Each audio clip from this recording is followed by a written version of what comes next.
Heraldo Podcast, un lugar para tus oídos. Vivo a 2 cuadras de los que son probablemente los tamales más caros de México. Sí son muy buenos, he de decir, son casi tan buenos como los tamales de Metro Nativitas, los tamales de Enrique Olvera, pero sí son muy caros.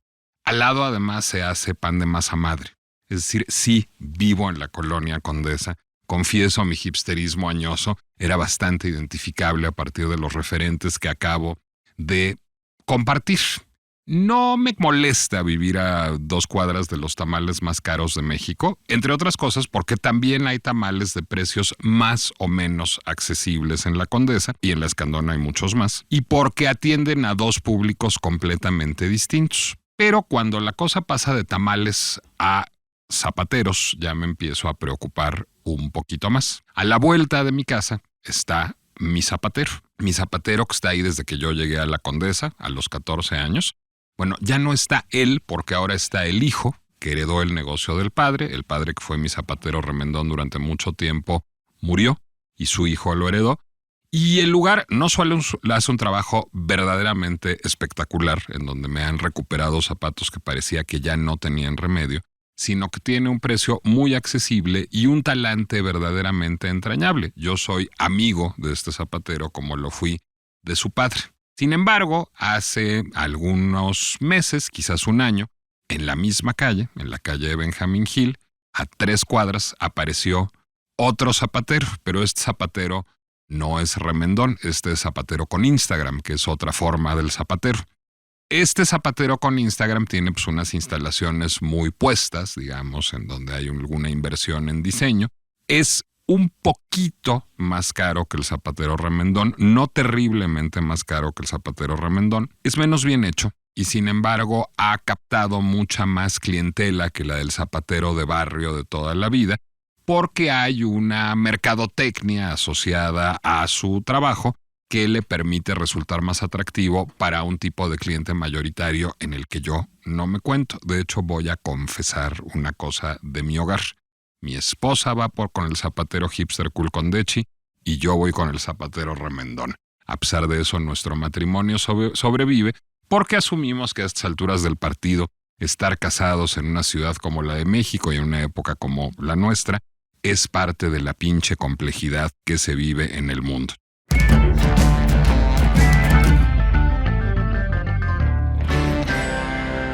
Yo soy Nicolás Alvarado, me da mucho gusto darles la bienvenida a la segunda emisión de nuestro podcast para hablar, de todos los temas que ya empecé a plantear con esta pequeña parábola con la que empecé, que son gentrificación, no mencioné a las camionetas de alemanes, suecos, gringos, franceses que llegan todos los días a comer tamales a Pujol, a Molino Pujol y a desayunar pan de masa madre en Saint, pero ese es un fenómeno que se llama o no nomadismo digital. Ahora nuestra invitada nos lo va a aclarar. Y hablar de un fenómeno que pasa más bien por el asunto de las políticas públicas sí y de la legislación no, cosa que preocupa, que es un convenio recientemente firmado por el gobierno de la Ciudad de México con Airbnb para promover el nomadismo digital, porque se supone que esto dejará pingües beneficios para la Ciudad de México, lo cual es parcialmente cierto y parcialmente falso, pero otra vez estamos en los terrenos de la pinche complejidad. En algún momento Majo, aquí en el Heraldo, me dijo, este es un temazo, ¿por qué no lo abordas en el podcast? Yo le dije, porque no sé lo suficiente del tema y nomás voy a faroler. Pero entonces alguien me recordó que yo soy amigo de Sofía Margarita, que es una mujer francamente versátil. La conocí haciendo promoción cultural, después me la volví a encontrar haciendo política, es vecina de la Condesa, aunque vive lejos de los tamales más caros de la Condesa, vive arriba del pan dulce más caro de la Condesa, que es otro fenómeno, que es muy bueno también, un saludo a Elena Reigadas, y que además es jefa de asesores de la Comisión de Movilidad de la Cámara de Diputados y que se aventó en Twitter un hilo tan extraordinario que me asomé a Twitter, cosa que evito como la peste bubónica, pero alguien me dijo, es tan bueno el hilo de Sofía, que le hablé a Majo y le dije, oye, sí vamos a hablar de esto porque Sofía sí le entiende, y lo primero que me dejó azorado es que tú dices que el nomadismo digital no es un fenómeno pospandémico, o sea, no es que el Zoom nos hizo libres para trabajar en un país y vivir en otro, si no es un fenómeno que ya existía pre-pandemia. A ver, cuéntanos eso porque sí, no me lo imaginaba. No, hombre, a ver, primero, yo trabajé con nómadas digitales de 2018 a 2020. Un nómada digital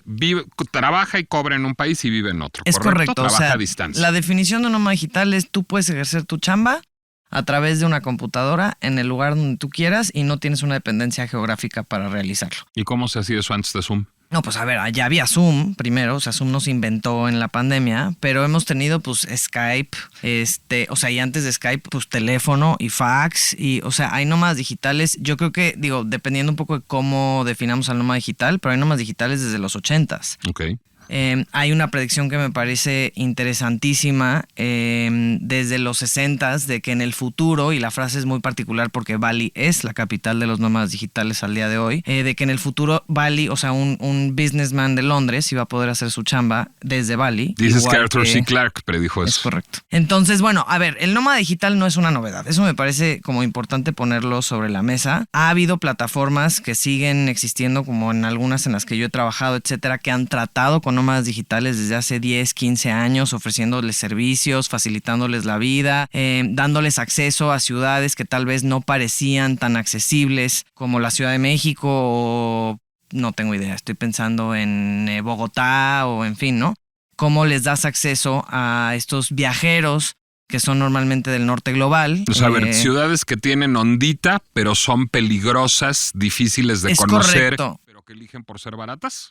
Pues sí creo que hay una elección que tiene que ver con la economía de la ciudad, aunque ese cuento pues se va a acabar pronto, sobre todo al paso al que va la Ciudad de México. El argumento de que es barato va a durar pues unos pocos 5, 6, 10 años tal vez más. Pero sí creo que hay una cosa como de la onda de estar en un contexto que no es el tuyo, donde te sientes de alguna manera retado por él, pero al mismo tiempo hay un Costco a la vuelta de la esquina, entonces hay una comodidad, que esa es como la gran magia para muchos de los nómadas digitales de la Ciudad de México, ¿no? O sea, tú llegas a la CDMX y pues por un lado no entiendes nada y hay caos y hay ruido y está justo el de los tamales de los carritos, pero escuchas el ruido del que compra fierro usado, pero él tiene todo este folclore. Pero al mismo tiempo pues vas justo con Elena Regadas, le compras un pan dulce fantástico y tienes la garantía de que a la vuelta hay un café con internet de 100 megas y pues no te tienes que preocupar por desde dónde vas a encontrar una señal para trabajar, ¿no? Ahora, a ver, el nómada digital no es el primero en gentrificar. Los primeros en gentrificar somos tú y yo que le compramos tamales a Enrique Olvera y pan dulce a Elena Regadas. Correcto. Sí. ¿Cómo modifica este ecosistema el nómada digital? ¿Qué acendra? Yo creo que, a ver, es el sello. Yo platicaba hace unos días, yo soy de San Miguel de Allende, Guanajuato, ¿no? San Miguel de Allende, Guanajuato se viene gentrificando desde los 70s. No había internet. Entonces, el fenómeno no tiene... Y gentrificando por extranjeros, ahí es sí. Correcto. Y me parece justo que por eso el paralelo es interesante, ¿no? Viene alguien con una moneda más fuerte, en este caso un grupo de americanos, ¿no? A un lugar donde evidentemente pues no compite la moneda con la moneda local y empieza este proceso de gentrificación. Tú y yo, al final, es posible que estemos haciendo algo similar, aunque la moneda sea la misma, pero nuestros salarios son superiores a las zonas a las que en su momento pues alguien se mudó. Lo pienso incluso, por ejemplo, con el fenómeno de las galerías, ¿no? Se van a una zona donde la renta es más barata, porque es una zona en ese San momento Rafael. Industrial, exactamente, o abandonada un poco como en el psique de la comunidad cultural. Entonces pagan una renta más barata por un rato y pues poco a poco eso, aunque ellos tienen la moneda para pagar una renta más cara, o sea, no es un asunto de que necesitan este espacio baratísimo. Cuando vendes Damien Hirst como Hilario Galguera, pues no te ha de hacer tanta falta. Es correcto. Entonces creo que, o sea, efectivamente tienes razón. A ver, el fenómeno de la gentrificación no es particularmente los nómadas digitales, pero sí creo que es un sello, y es un sello que exacerba en algunos casos, porque creo que aquí hay que hacer dos como distinciones puntuales. Una es la oferta, o sea, entiéndase, y ahorita hablemos de eso, Airbnb, las fibras, etcétera, y otra es la demanda. Pero evidentemente, pues si la demanda viene cargada y dispuesta a gastar, pues la oferta va a apostar, ¿no? Este convenio que mencionabas, que a mí me vuela el cerebro porque ¿cuáles son los términos? O sea, es un convenio ¿para qué, no? El director de Airbnb... Nunca dijeron, ¿no? No hay nada. O sea, se subieron, en mi opinión, es un mensaje muy claro. Necesitan cobrar impuestos en relación a la renta en la Ciudad de México. Porque eso sí, o sea, y habría que admitir, hay un... Pero la jefa de gobierno no habló de eso. No, por supuesto que no. Pero a ver, hay un titipuchal de humanos allá afuera que rentan o rentamos departamentos que no declaran la renta, ¿no? Y entonces, ¿qué sucede? Que pues haces un deal con Airbnb y en ese momento el director de Airbnb lo contaba, que me parece un poco, la verdad, una ironía, pero decía como, bueno, desde hace 8 años Airbnb ya está registrada y tal y paga impuestos y pues eso no es un paro, o sea, eso es la obligación de una plataforma como Airbnb, ¿no? La de pagar impuestos. Entonces yo creo que en este momento el gobierno de la CDMX está buscando por todos lados formas de aumentar pues la caja, digamos, de los recursos del erario, y pues esta es una forma de empezar a regular el erario público en relación a la propiedad. Me parece peligrosísimo porque al final del día, si eso no viene con una contrapropuesta de regulación de cuántos Airbnbs puede tener alguien, de cuánto le puedes inflar a un negocio de renta, etcétera, pues se vuelve justamente un fenómeno gentrificador que ya además se vuelve exponencial. Porque una cosa es que tú y yo llegáramos a una colonia, que tú y yo incluso, vamos a decir, tú y yo queremos meter nuestros departamentos a Airbnb. Va, órale. ¿Por qué? Porque si yo lo rento hoy a una persona individual en renta fija, no tengo idea. Me van a pagar el 25% menos que si lo meto a Airbnb. Pero tú y yo tenemos tú uno y yo otro. El problema es cuando de repente alguien ve una oportunidad de mercado y ya no tiene uno, ya no tiene 2, ya no tiene 3, ya no tiene 4, ya tiene 6, 7, 8, 9, 10, 200. Y entonces nacen estas, digo que hay no solamente para Airbnb, pero estas fibras que son los fondos de inversión en bienes raíces, ¿no? Y entonces estas fibras, muchas de ellas, la gran inversión para quien mete a bolsa un fondo de bienes raíces, pues es que ese fondo de bienes raíces genere ingresos haciendo renta, ¿no? Pero pues ¿qué renta te conviene más en ese escenario? La que te da 25% más de un montón de millones de inversión versus tú y yo, que pues si le invertimos a rentar pues un departamento. No es lo mismo. O sea, primero que ponerlo como para ponerle orden a este rollo hay que ponerlo en escala, ¿no? ¿El nómada digital es un gentrificador? Sí, por supuesto. Y es como la globalización, es decir, pues va a existir. Es correcto. Y es inevitable. Y el nómada digital, además, ojo, es un nómada, ¿eh? O sea, esto no es un gringo que se vino a vivir a México. Y hay que tener también esa distinción de maneras muy claras. El nómada digital vive aquí 3 meses, 6 meses, tal vez 8, chance 1 año. Pero se va a ir. Y se va a ir, la siguiente parada puede ser Buenos Aires y después se puede ir a Estonia y después se puede ir, o sea, le va a dar, porque eso lo hace nómada. Si no, tenemos ya un residente temporal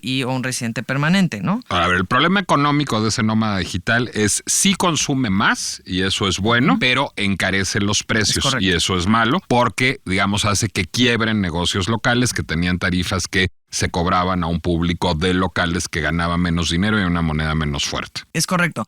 El zapatero, ¿no? El del que tu zapatero, que además a mí también me motiva mucho el ver que todavía en mi zona hay pues estos comercios que llevan ahí toda la vida. El zapatero puede tener un gran servicio, etcétera, puede aumentar ligeramente sus precios, pero lo que va a pasar es que la renta de ese zapatero no va a aumentar al mismo ritmo que él aumente sus precios, a menos de que pues los vuele, y entonces la posibilidad de que pierda a sus clientes de origen es altísima, ¿no? Entonces el problema más grave no es tanto que suban los precios de los comercios, sino que suben las rentas en el área. Es correcto. Y eso es lo que expulsa a los comercios. Es un fenómeno típico de la gentrificación. Es correcto. El asunto que a mí me parece preocupante en todo ese sentido es, pues pareciera que la jefa de gobierno, que anda muy en campaña, pues tiene ganas de anunciarnos algo que todavía no logra y que no sabemos si va a lograr bien, y además como que no entendió. Y que no entendió, y que no anunció nada. Perdón, o sea, esta conferencia de prensa no entendieron nada. Sube la secretaria de Turismo a hablar de nómadas digitales. Dice que es un fenómeno que parte de la pandemia, que digo ya entre todas, o sea, falacias, etcétera.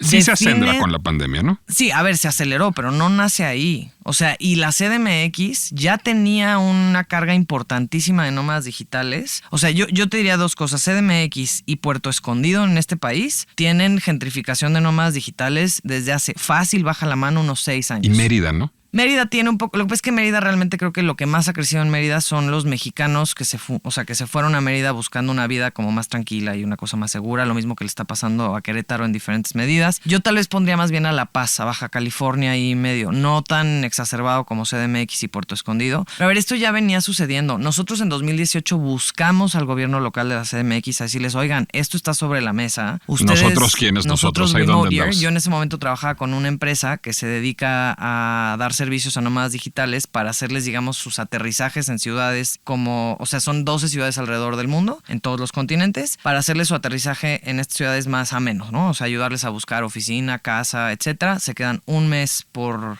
ciudad, digamos, y se siguen moviendo. Y entonces, cuando empezamos a ver que llegaban estos grupos que le tenían cierto temor a la CDMX, porque, híjole, pues peligroso y pues no sé qué y tal, y llegaban y se enamoraban perdidamente y le hablaban a todos sus amigos y entonces de repente pues no tenías uno, tenías tres, porque además el nomadismo digital está ultra conectado por obvias razones. Entonces las recomendaciones y el de boca a boca en el nomadismo digital es súper relevante. Te platico así rapidísimo un fenómeno que me llamó mucho la atención. En la pandemia, pues como no cerramos fronteras, ¿no? Entran todos estos nómadas digitales que van, ya sea porque vienen a México o que van o sea, de Estados Unidos hacia Europa o de regreso, ¿no? Se quedan aquí, se enamoran de la ciudad y entonces hay un problema porque una vez que excedes tus 180 días de la visa de turista, ¿ok?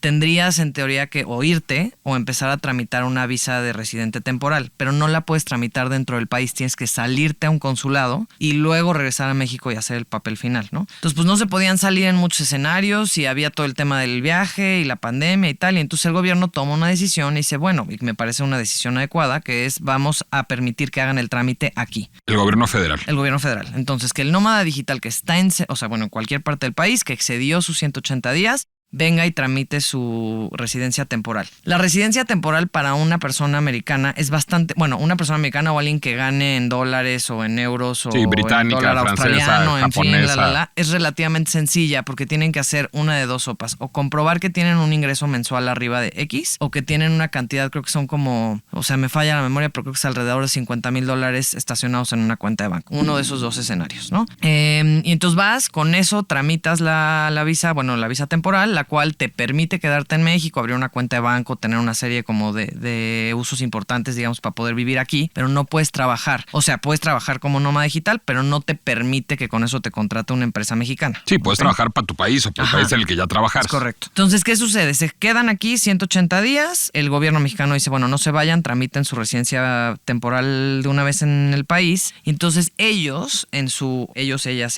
hiperconectividad, empiezan a mandar mensajes diciendo, excédanse de los 180 días, quédense, porque el gobierno mexicano está facilitando esto, ¿no? Entonces la comunidad crece, es un poco como digo, en positivo, pero es un poco como el típico mito del gobierno que pide que maten víboras y que les dan $1 por cada víbora que maten y entonces la gente empieza a reproducir víboras, ¿no?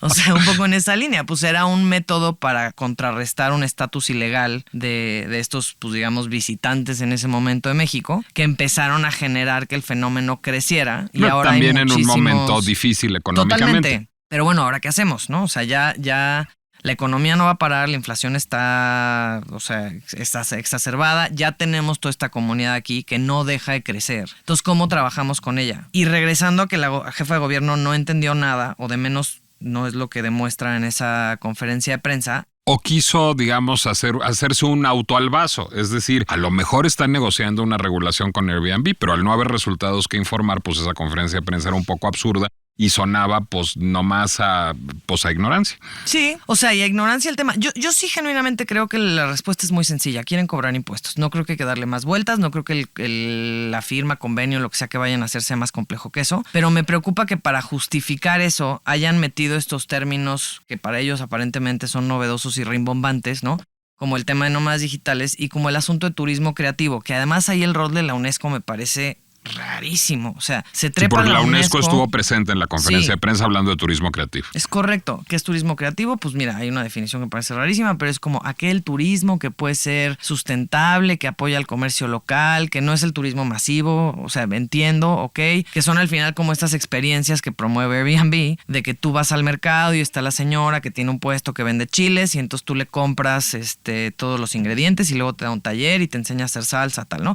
Y el argumento pues es que una rama del turismo se puede hacer mucho más democrática, digamos, porque pues cualquier persona podría ofrecer una experiencia. Cualquier persona que tenga acceso a internet, que hable inglés, o sea, hay una serie también de limitantes que hay que contemplar.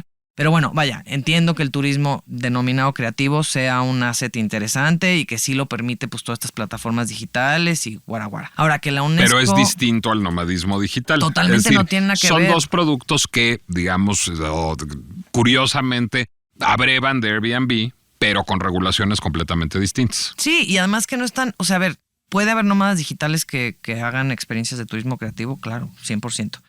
Pero el turismo creativo necesita turistas. Punto, ajá. Y digo, y ciudadanos y lo que quieras, pero no necesita específicamente de nómadas digitales. O sea, una cosa y la otra no son. Es como esta cosa de todos los perros son azules, pero entonces todos. ¿Cómo era? No sé, pero haber estado perro. Sí, todo. Ay, Dios. A ver, el turismo creativo no es, digamos, depredador en ningún sentido. Es decir, pues viene un sueco, compra chiles, toma un taller de salsa, lo pasea en Elena Malé por la Condesa y se va a Estocolmo. Es decir, no Un hay... abrazo en Elena. Exacto. No hay nada más que discutir ahí. El nómada digital es como la globalización, un fenómeno de la naturaleza y no va a desaparecer, pero el nómada digital sí genera afectaciones, digamos, modifica tanto los precios de los bienes y servicios que se ofertan en un barrio, como, y esta es la verdaderamente preocupante, las rentas, porque al poder pagar más en un Airbnb, genera una reconversión urbana en donde más departamentos se vuelven Airbnbs y las rentas suben. Está muy bien que Airbnb pague impuestos, pero Airbnb ya paga impuestos. Eso también es cierto. Son impuestos, me imagino, locales, no federales. Es correcto. Bueno, creo que lo que más surge es una regulación con respecto a las rentas, o qué otra regulación haría falta. A ver, de nuevo dividiéndolo en diferentes niveles. Uno es, tenemos que pensar a nivel federal en este caso, en una visa de nómadas digitales. Como que no es la visa de residente temporal necesariamente y que necesita pues identificar a esta población y hablar también de qué implica el derecho a trabajar en México, ¿no? Ahorita si quieres regreso a eso. Porque, a trabajar desde México, perdón, ¿no? A trabajar desde México, ajá. Hay un tema ahí importante y reitero que todo esto es con todo el respeto. Yo creo que tenemos que estar abiertos a recibir a los nómadas digitales. Pero, por ejemplo, los gringos en Estados Unidos tienen una excepción de impuestos, que es el FEI, Foreign Earned Income Exception. Ok. O sea, una exención fiscal para el dinero que recaudan, que ganan en otro país. El FEI. Y puedes aplicar con dos criterios. Uno es, llevas más de 330 días afuera de Estados Unidos. Y entonces es como un poco para qué pagas impuestos de las calles que no estás usando y de la luz que no estás usando. O sea, esa es un poco como la noción, ¿no? Y la otra es compruebas que tienes una residencia en otro país que no tiene que ser permanente, que puede ser temporal y eso implica que tengas una dirección, etcétera, y que pues eres freelancero y tal y estás trabajando desde ese otro espacio, país, ciudad, lo que sea, ¿no? Entonces no pagas un porcentaje de impuestos. Dependiendo de cuánto ganas, tiene un tope. Este año fueron $120,000 y creo que el año que entra lo van a aumentar, ¿no? Entonces, ojo, esas personas no pagan impuestos en Estados Unidos, o bueno, no pagan un cacho de sus impuestos en Estados Unidos. Porque no están usando ese alumbrado público y ese bacheo, pero sí están usando este alumbrado público y este bacheo. Y acá entran como turistas. Entonces no pagan ese impuesto. Y todo el mundo dice, bueno, pero pagan IVA, pero, o sea, sí, entiendo que pagan IVA y lo que ustedes quieran, pero al final del día, o sea, los mexicanos que vivimos aquí también pagamos IVA y en adicional pagamos predial y en adicional pagamos, o sea, la serie de impuestos que cada uno es responsable de pagar, ¿no? Entonces creo que ahí hay que hacer un programa de visa de nómadas digitales que considere que tenemos un impuesto a quien trabaja desde México, que le ofrece una serie de beneficios, etcétera. Hay casos importantes que revisar. Estonia, por ejemplo, es el primer país en Europa que emite una visa de nómadas digitales. En el caso particular de ellos es porque como a los nómadas digitales los expulsa la Schengen, bueno, a cualquier turista cada 6 meses, pues tenían que irse a algún otro país que no fuera de la Schengen. Entonces ellos se ponen pilas y dicen, pues aquí los cachamos. Y efectivamente fomentan un mercado de ese tipo, pero lo fomentan con una regulación. Entonces ese es el primer paso. 2, en CDMX creo que sí tenemos que ponerle topes, por ejemplo, a Airbnb, a cuántas propiedades puede tener una persona en Airbnb, ¿no? Yo podría decir que son 10, tampoco se trata de nuevo, o sea, si tienes uno nada más, pues maravilloso, si tienes 2, pero sí creo que tiene que haber un tope. 2, ¿cuántos días puede estar vacía esa propiedad?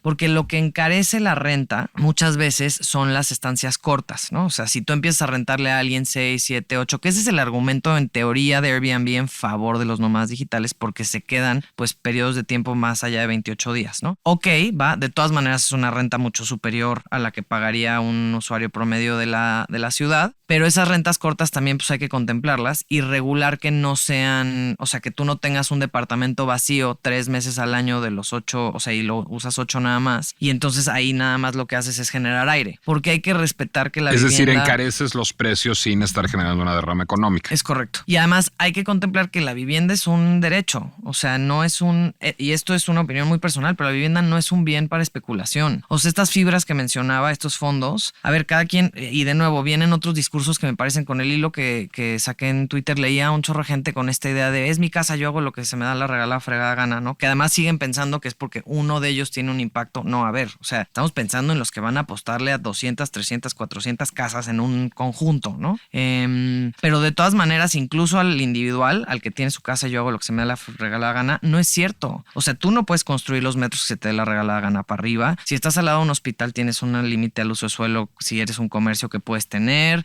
Tenemos pues una medida de decibeles, aunque sea tu casa, tú no puedes agarrar y boom, explotar ahí o sea, tenemos reglas de convivencia que yo creo que en lo económico también tendrían que aplicar. O sea, ¿por qué no le puedo hacer la vida de cuadritos al vecino explotando mi bocina, pero sí le puedo hacer la vida de cuadritos al vecino encareciendo su renta ridículamente porque yo sí puedo y él o ella no? Entonces creo que ahí hay que tener conciencia de que esta regulación no es un tema de decirle no puedes hacer lo que tú quieras con tu casa. Bueno, está todavía hipotética regulación porque claro, no hay tal. Evidentemente, o sea, si la hubiera, que ojalá la haya, o sea, son reglas de convivencia para que todos podamos tener dentro de nuestras colonias, barrios, etcétera, pues una vida prolongada con digamos, la oportunidad que todos merecemos. A ver, hay manzanas y me parece además, me vuela el cerebro porque la CDMX ya tiene herramientas para regular, o sea, en estratos. O sea, ya hay manzanas en la propia Condesa, por ejemplo, donde tú pagas predial X y literal la manzana enfrente, cruzando la calle, paga 3-4 veces el predial que pagas tú. Por el uso de suelo. Por el uso de suelo y o porque están reguladas dependiendo del bloque económico, digamos, no sé cuál es el término oficial dentro de la ley, que se considera, ¿no? Entonces, si había,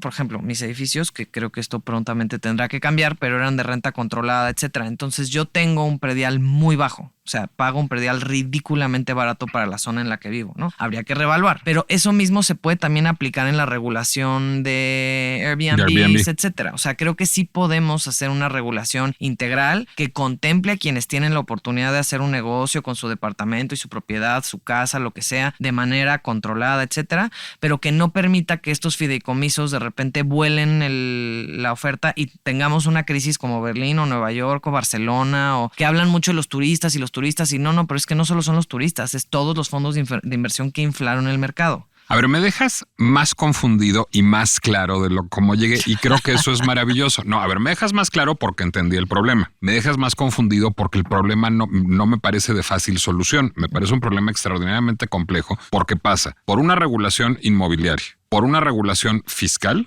por una regulación migratoria. Tiene cuando menos 3 filones. Es decir, pues lo que se impone es legislar. No creo que sea un asunto en el que basten, no digamos anuncios en conferencias de prensa, sino políticas públicas, sino creo que es un tema de legislación y de leyes secundarias incluso. O sea, sí creo que es un tema pues que amerita un parlamento abierto. Y a mí esto, digamos, me parece, si quieres, un tema pues muy sintomático de lo mal que lidiamos en este país con la pinche complejidad. No solo Claudia Sheinbaum, todos. Es decir, hagamos un anuncio, sí, que venga la UNESCO y Airbnb y todo. Y eso se traduce en ¿qué? Es decir, probablemente no sea muy glamoroso hacer un parlamento abierto con agentes migratorios, abogados especializados en derechos humanos, abogados especializados en derecho fiscal, pero es lo que se necesita para poner mejores reglas de convivencia. Seguramente no va a estar listo para el 2024, seguramente nadie se va a poder colgar la medallita, pero los procesos que redundan en legislaciones, y tú lo sabes mucho mejor que yo porque tú trabajas en el Congreso, pues no son fáciles ni glamorosos, nomás sirven cuando están bien hechos. Sí,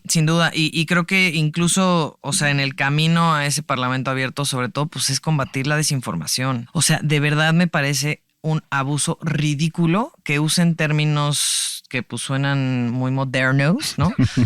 Para justificar un proyecto que no tiene pies ni cabeza, porque literal es espejitos, o sea, ahora sí que el espejiro, pero desde el propio gobierno hacia sus ciudadanos y ciudadanas, que lo expliquen con peras y manzanas. Necesitamos cobrar impuestos, vamos a hacer este intercambio por lo pronto, tenemos un tema pendiente con el asunto de la gentrificación, sí, lo iremos tratando poco a poco. Eso hubiera sido el mejor anuncio del universo. Y mientras tanto, bueno, sí, los nómadas digitales es un fenómeno en la Ciudad de México, hablemos de ellos y generemos conciencia y tal, pero dividan, o sea, esto que decías es, puede ser más confuso, pero el tema creo que sería sencillo decir, no es un problema, son 2, 3 o 4 y cada uno de ellos tiene que recorrer su propia ruta. Echarlos en la misma canasta me parece meramente un show de relaciones públicas y no realmente una política pública bien pensada en favor de la ciudad. Sofía Margarita, ¿dónde podemos leer tus perlas de sabiduría? Como, no, a ver, pues yo no le entendía y le empecé a entender a partir de tu hilo. ¿Dónde podemos consultar tus opiniones doctas? Mi Twitter es @SofiaMargaritaA, o sea, con una doble A al final. Mi Instagram es Sofía Margarita y yo creo que con esas dos.